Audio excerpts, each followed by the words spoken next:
ఓం శ్రీ సాయిరామ్. శ్రీ సత్యసాయి పరబ్రహ్మణే నమః. మానవుడే లేకపోతే మాధవుడే లేడు. మానవుడిని మాధవుడు ఏ రీతిగా సృష్టించగలడో మానవుడు మాధవుడిని ఆ రీతిగా సృష్టించగలడు. అవతారములు అన్నీ మానవుని నిమిత్తము సృష్టించుకున్నవే. ప్రహ్లాదుని భక్తి ప్రపత్తుల చేతనే నరసింహావతారముగా రూపొందాడు దైవము.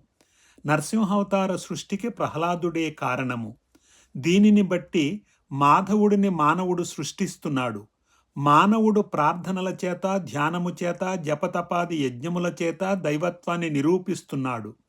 మానవుడు మాధవుడిని ఏ రీతిగా సృష్టిస్తున్నాడో మాధవుడిని తనలో ఆ రీతిగా సృష్టించుకునే అధికారము ఉన్నది. మాధవుడు లేకపోతే మానవుని జీవితమే లేదు. అదే విధముగా మానవుడు లేకపోతే మాధవత్వమే రాణించదు.